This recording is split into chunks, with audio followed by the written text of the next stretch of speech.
on arrive, on a un acheteur, il veut visiter alentour, on commence le processus à lui présenter des propriétés qui lui conviennent. Il faut faire attention, hein? S'ils vous ont appelé sur le 1, 2, 3 Liébert, puis vous voulez leur en montrer d'autres, assurez-vous que vous essayez de combler le mieux leurs besoins à partir du téléphone. Plus qu'ils voient que vous comprenez ces besoins, plus qu'ils vont vous faire confiance parce qu'ils vont penser que vous êtes à l'écoute. Ils vont être encore plus ouverts à s'asseoir avec vous et signer un contrat d'achat. Si vous leur montrez des maisons qui ne sont pas dans leur style, ils vont penser, bien, cette personne-là ne comprend pas mes besoins. Alors, on commence le travail du départ. Quand on arrive là, en arrière du listing, là, tu t'es fait des notes. Monsieur l'acheteur, cette belle maison, elle a 3 chambres à coucher. Les chambres sont assez grandes pour vos clients, n'est-ce pas? Et pour vos enfants? Oui. Oui, c'est bon ça? C'est bon, la grandeur? OK. Puis on a vu que la cour est un petit peu plus petite, mais est-ce qu'elle est assez grande pour vous? Oui, ça va être intéressant. OK, parfait. Puis bon, on est proche du train, on est vraiment à 3 minutes à pied. Ça, je pense qu'on peut le cocher. Il n'y a pas de garage, par exemple. Est-ce que ça pourrait être un compromis que vous pourriez faire? Peut-être. Si tous les autres critères sont là, peut-être. OK, si tous les autres critères sont là. Et le sous-sol est terminé.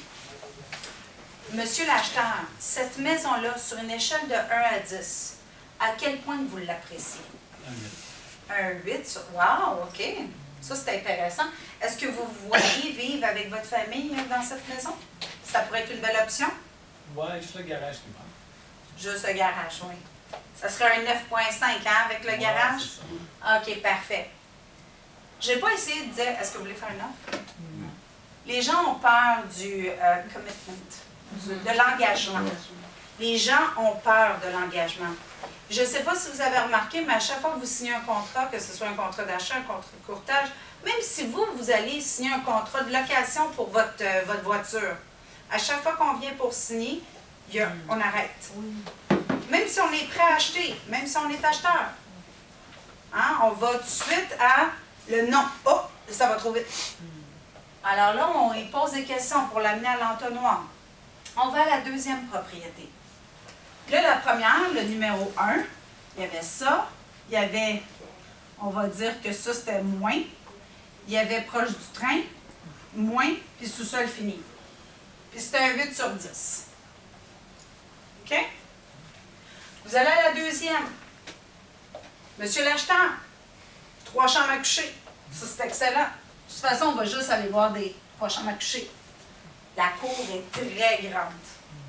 C'est ça que vous aimiez, hein? Oui. OK, parfait. C'est un petit peu plus loin du train. C'est à peu près un 20 minutes à pied. Est-ce que vous êtes confortable que vos enfants marchent l'hiver 20 minutes? Oui, vraiment pas plus loin que ça, non. Je pense que ma femme n'aimerait pas ça.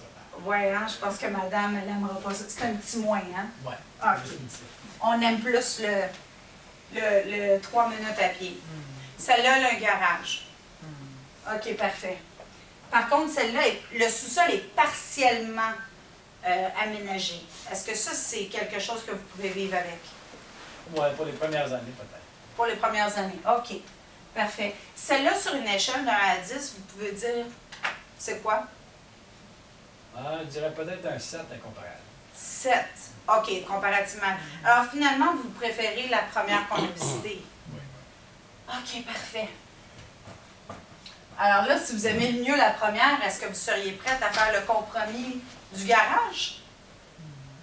Oui, parce que ça pourrait, dans le pire des cas, s'ajouter, mais la marche, ça va toujours demeurer bien. OK, parfait. Oui, effectivement, la localisation. Hein?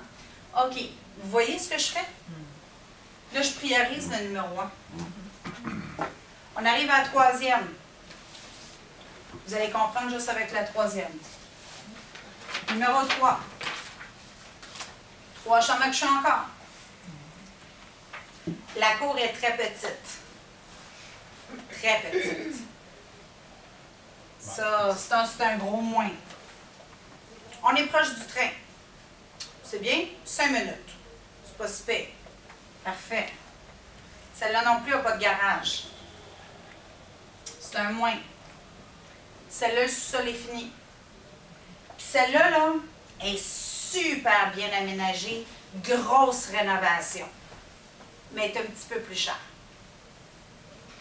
Question. Sur une échelle de 1 à 10, ça serait quoi?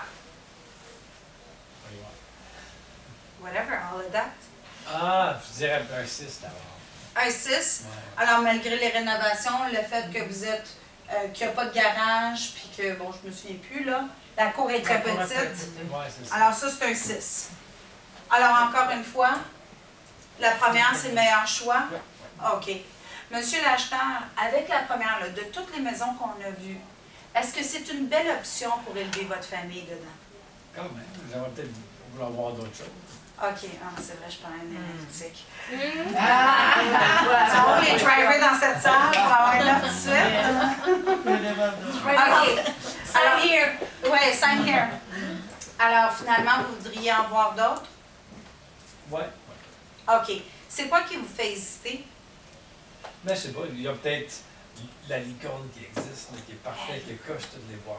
Oui, je suis d'accord avec vous. Moi, ça fait des années que j'aimerais m'acheter la R8 à 210 000. Mais finalement, j'ai la petite version, tu sais, la TT. On ne parle pas du tout du même. Mais la licorne, elle existe, par exemple. OK. Alors, vous voudriez en visiter d'autres. Si c'est un analytique, il y a des fortes chances qu'il vous demande d'en visiter d'autres. En Claudélis, qui me pose 150 millions de questions avant de faire une visite. Oui, OK. Alors, ça, c'est correct. Il n'y a pas de problème. S'ils veulent en visiter d'autres, vous en visitez d'autres. Visitez pas 10 maisons à la fois. Je vous le dis, vous allez le perdre. Il va se perdre dans ça. Il ne va pas se souvenir qu'est-ce qu'il a vu, qu'est-ce qu'il a aimé. OK? On va en visiter d'autres. On fait le même principe. Ce que vous voulez avoir le numéro 1 et le numéro 2. Et tous les autres, on les élimine. OK?